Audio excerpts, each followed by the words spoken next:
Really cool when it came out. It has great tips that I found very helpful in regards to, it came out in 2004.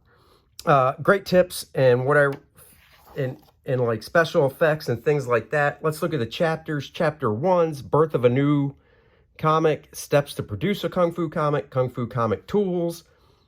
Chapter 2's Drawing Effects, Drawing Speed Lines, Product Centerline, Action Effects, Creating Moods.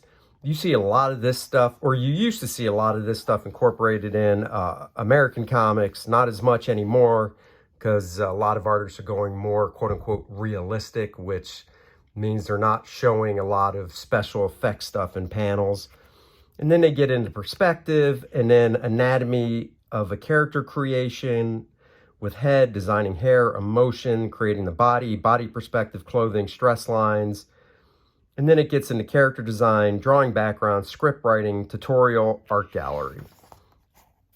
So let's take a look through this, shall we? Steps to produce, it goes into how to choose a good concept, character design, drawing the character, mood, sound effects, script writing, drafting, backgrounds, coloring, and it just, takes a little bit to explain kind of each one. By the way, I love this style. I love these faces right here.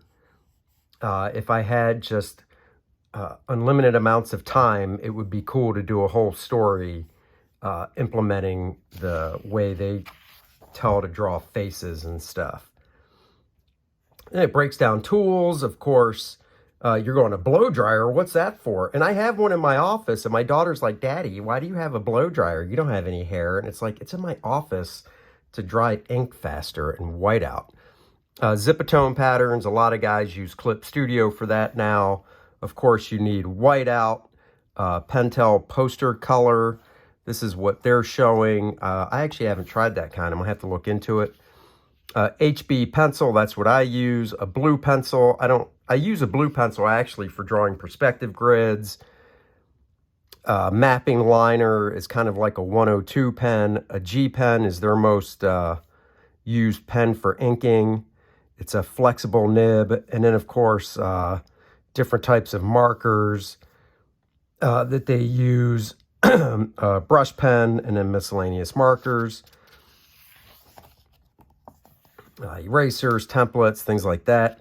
Look at the power in this with these effects. I mean, I have this book next to my desk. Not that I use a ton of these effects, but I do like to implement some of these in my work. Now, a lot of their stuff is reprinted in black and white, so a lot of these effects work great in black and white. And full color, you really have to work with a colorist that knows what they're doing to... because some colors will change the black line in the background for the effects, which is cool. Or some might just leave them black and add a color back there. They teach you how to ink with even a brush and pen, and how to grip the ruler so the ink doesn't bleed underneath. Teach you how to draw tapering lines. And then center lines for focus and emphasis. I mean, these guys, I love this. I mean, all this dude is doing is just pointing at us. That's it. But instead of drawing just the background, whatever the background is, trees or whatever, if they're outside, they do these burst lines, and it really pulls the focus and adds more drama to the panel. And you can do less concentrated ones as well, which still kind of help pull the focus and stuff. But it's not this is more impactful than that. And you can get darker with them as well. So, I mean, there's just 3 different ways to get the same point across. Action effect lines for speed. This is great. This guy's whipping his sword around, and you really kind of feel that sound effect without seeing a sound effect. Here, I mean, this is cool, but then you see this different type of cross-hatching to create a mood, and it really does create this different mood and forces you to look at that eye. I'm sure you can still get this book. Now it goes into perspective and it breaks down the horizon line and 1 point perspective here, and then 2 point perspective here. And then, of course, 3 point perspective for more drama. And then, of course, for a wide angle, you can do this fisheye view, which actually I did on First Man Volume 2. In demand on Indiegogo now. But if you look at the cover to First Man Volume 2, I did this perspective for the buildings in the background to give it this fisheye look, which is basically 5 point, because there's a point down below they don't show if you're looking down on the scene like on my cover, but then you have 1, 2, 3, 4 more points there wrapping kind of around a sphere. You can see this is straight 3 point perspective, or you can put a little curve to it, which just adds a little more movement and drama to it. And an easy way to do this now is draw it this way. Then after you scan it in, go in Photoshop, and you can actually use the warp tool in transform and kind of just adjust it using the warp tool. And we get into anatomy and the basics of drawing a head in the Kung Fu Korean type style. You can see the proportions are a little different. The eye shape is different. Like I said, I think it'd be fun to draw a whole book of First Man with faces like this. I mean, this face is just so cute. And I did do a book, by the way, called Drawing American Manga Superheroes that kind of delves into this, using traditional superheroes, but drawing in this style. I'll have to do a flip through of that book, actually, for you guys.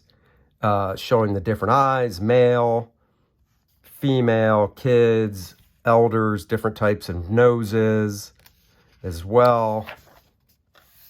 Going into mouths and ears, the more simplified ears and mouths. Little subtle things like the angle, like this, for the eye. This gets into the head, different head shapes, square jaw, round face, old man. And this could be a young person that just has that head shape. Talks about the hair and drawing the flow of the hair. And then inking black hair. I just love how this is just for Kung Fu comics. No, this can work for anything. Drawing a realistic comic, but you want to do it in this style, go ahead. You want to draw superhero stuff, incorporate this style, go ahead. You get a little sense of this looking at Jim Cheung's artwork. Jim Cheung is a guy that I worked at CrossGen with. He's a great artist. You can kind of see it in the way he does eyes, noses to a little extent. This shows about designing hair, doing clumps of hair. So you start with big clumps, then you start breaking it down into wispy individual shapes.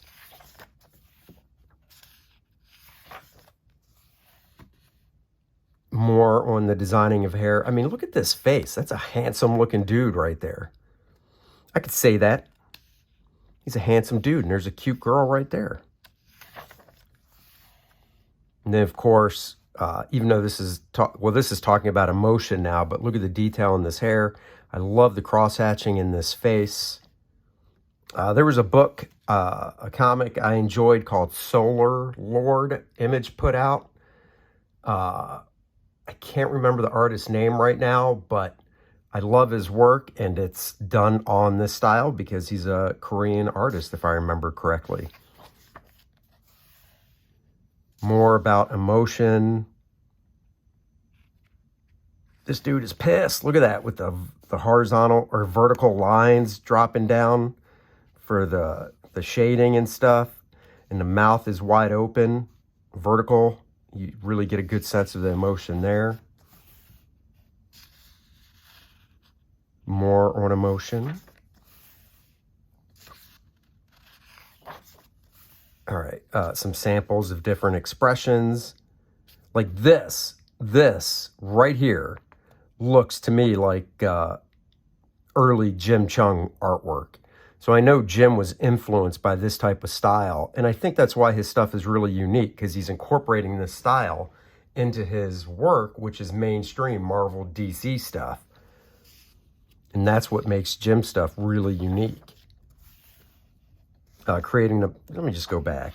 This is real Jim Cheung to me as well, as in you can tell with the mouth, the way the teeth are done, just with a line, no indication of separate teeth. Love this stuff. Creating the body, gets into proportion. 1, 2, 3, 4, 5, 6, 7. Look at that, 8 heads tall. It kind of shows the basic mannequin here. Stick figure underneath.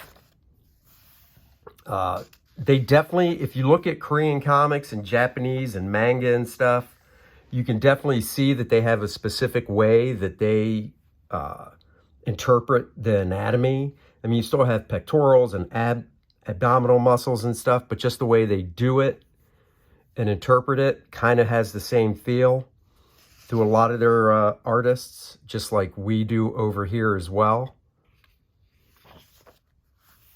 Getting into drawing hands some, not a deep dive, but enough to get the sense across. Getting down into the arm, you know, you see the basic shapes, and then they break down the muscles a little more.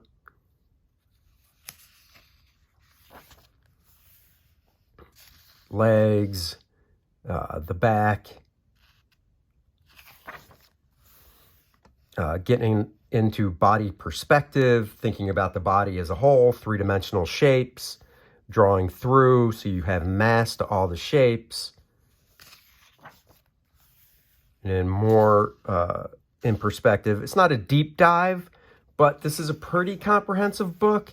And then they show some different poses from like starting out with just rough shape, tightening up a little more, and then a little more here. Same with this female character. Love the proportions of this character.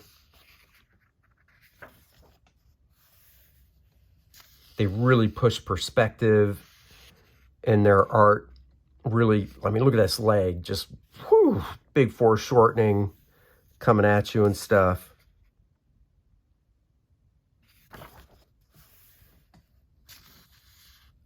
More showing basic shapes here for body perspective. And then we get into clothes. Oh, wait, did I miss a page? No. Okay, so then we get into clothing, and they do a little bit about wrinkles.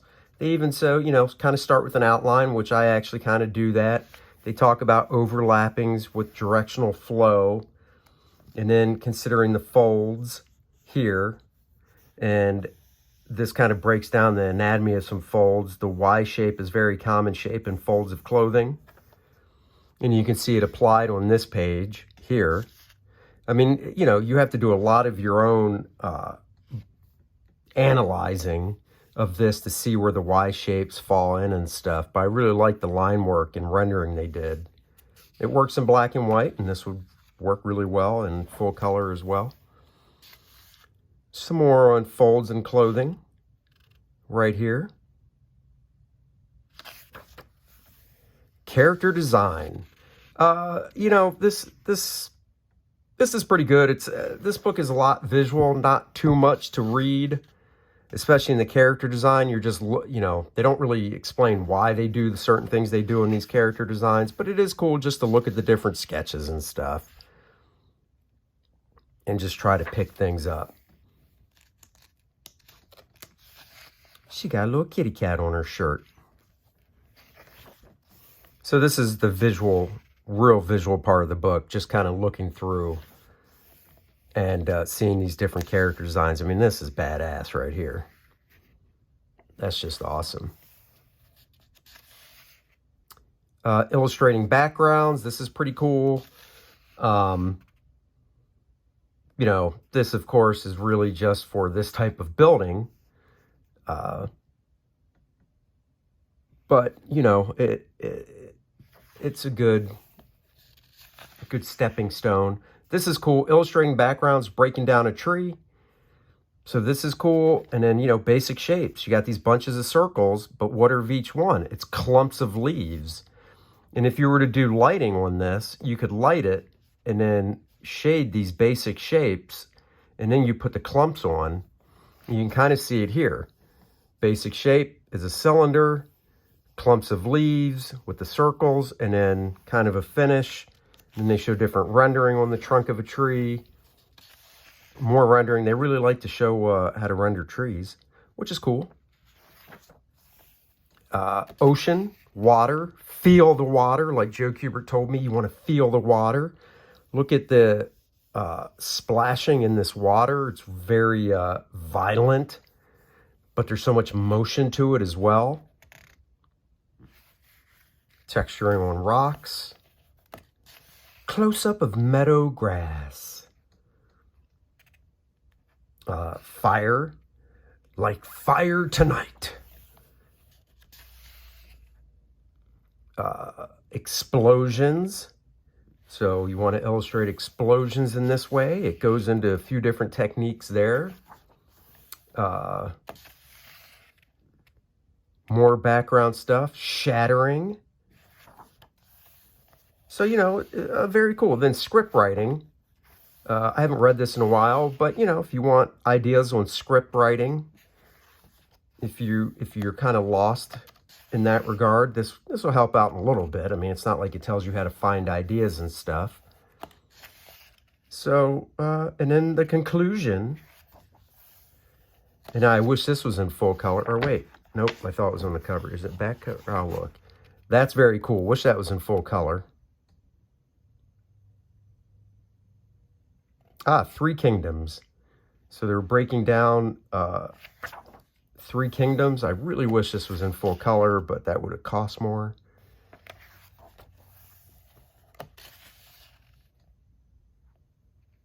Breaking down what's happening in each panel, and then you can see how it was interpreted in the art as well. Another conclusion. Then we have the art gallery. Once again, would have been nice if this stuff was in full color, but that's okay.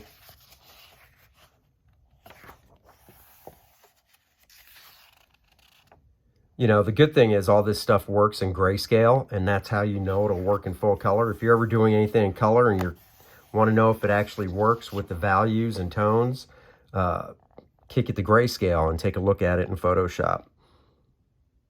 And then ComicsOne is your #1 source for Kung Fu comics, ComicsOne.com. I don't even know if that website's still up. And then here's some of the books. Storm Riders. I used to have a Storm Riders. I don't believe I have it anymore. I do still have my SVC Chaos book. So there you have it. Then some cool line art on the back. So I hope you enjoyed this look at how to draw